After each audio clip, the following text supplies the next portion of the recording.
రీసెంట్‌గా పవన్ కళ్యాణ్ గారి గురించి చాలా మంది మాట్లాడుతున్నారు.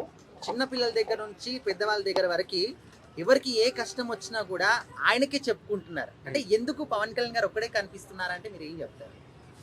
అవునన్నా, నేను చూసాను. Last 2 days back, 1 day back నాకు రీల్స్లో వచ్చింది.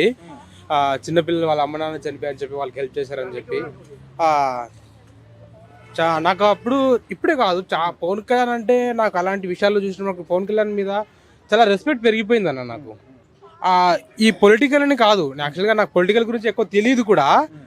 అయినప్పటి ఒక అమ్మాయి ఏదో ఒక క్రికెటర్ కళ్ళు లేని ఒక ఫిజికల్ హ్యాండిక్యాప్ వాళ్ళు క్రికెట్ ఆడుతున్నప్పుడు వాళ్ళు రోడ్ అడిగారని చెప్పి రోడ్ వేయడము. అప్పుడు ఆ టైంలో పవన్ కళ్యాణ్ గారు ఒక మాట చెప్పారు. ఎవరు ఏం ప్రాబ్లం వచ్చినా కూడా పవన్ కళ్యాణ్ వచ్చి అడిగితే చేసేస్తున్నారు, పవన్ కళ్యాణ్ అడిగితే చాలు చేసిస్తాడంట అని అంటున్నారు. అప్పుడు దానికి పవన్ కళ్యాణ్ సమాధానంగా ఒక మాట చెప్పారు.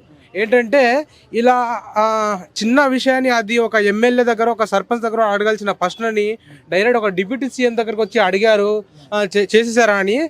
అలా అడగడం వల్ల అలా పవన్ కళ్యాణ్ చేస్తున్నాడంటే ఒక పవన్ కళ్యాణ్ దగ్గరే ఒక న్యాయం జరుగుతుంది అని మీరు నమ్ముతున్నాడంటే పవన్ కళ్యాణ్ ఒక మాట చెప్పాడు, దానికి సిస్టమ్ బాగలేదు, ఇది సిస్టాన్ని అడగాల్సిన క్వశ్చన్ ఇది.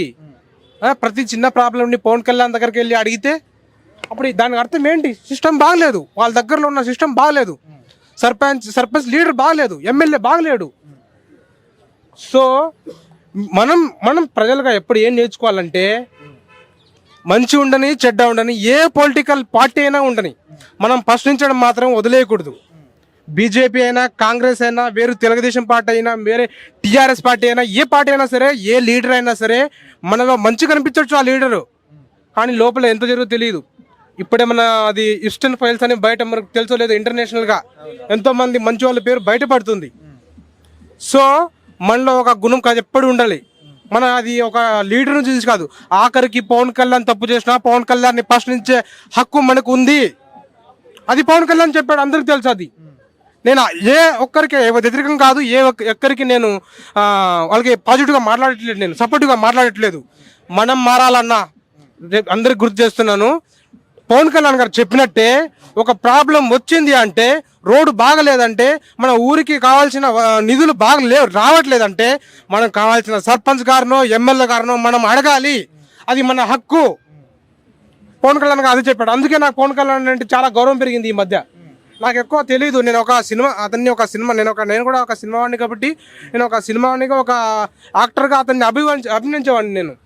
కానీ రాజకీయాల గురించి నాకు ఎక్కువ తెలియదు. కానీ అతని గురించి మాట్లాడాక, అతని వీడియోస్ చూశాక కూడా నాకు ఒకటి అర్థమైంది. మనం పార్టీలని అవన్నీ అభినందిస్తాం, మన కులపోస్తాడేమనో లేకపోతే మన మతస్థుడేమని చెప్పి అభిమానం పెంచుకుంటాం మనం వాళ్ళ మీద. అలా కాదు, వాళ్ళ మీద అభిమానం పెరగాల్సింది వాళ్ళ చేతలు, వాళ్ళ పనులు బట్టి వాళ్ళ మీద ఉండే అభిప్రాయం మారాలి. ప్రతి ఒక్కడికి నేను ఇదే చెప్తున్నాను, పవన్ కళ్యాణే కాదు, ఏ పార్టీ అయినా సరే. మీరు పవన్ కళ్యాణ్ గురించి అడిగారు, పవన్ కళ్యాణ్ ఇలా చేశారు, ఇలా బాగుంది, మీరు దాని గురించి ఎంత చెప్తారు. కానీ నేను ప్రతి నాయకుడు ఇదే అడగాలి.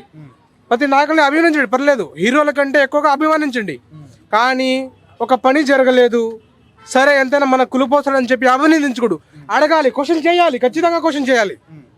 సార్, మీరు నాకు అభిమాన నాయకుడు, కానీ మీరు చేసిన పని బాగలేదు, ఎన్ని రోజులు మా రోడ్లు బాగలేవు, కానీ ఇప్పుడు మిమ్మల్ని నమ్ముతున్నాం, మిమ్మల్ని ఓటేస్తున్నాం, దయచేసి మా ఊరికి మంచి చేయండి, మా దేశానికి మంచి చేయండి, మా నియోజకవర్గానికి మంచి చేయాలని మనం అడగాలి, అది మన హక్కు. సో పవన్ కళ్యాణ్ మంచోడా చెడ్డోడా అని ఒక్క దాంట్లో నేను చెప్పాను, కానీ చేసిన పని అయితే చాలా మంచి పని అన్న. అమ్మ నాన్న లేరు కానీ ఇంత తొందరగా రెస్పాన్స్ అయ్యారంటే, ఆ వీడియో అతని దగ్గర చేరి అతను హెల్ప్ చేశాడంటే అతని గుణం చాలా మంచిదని అంటాను నేను.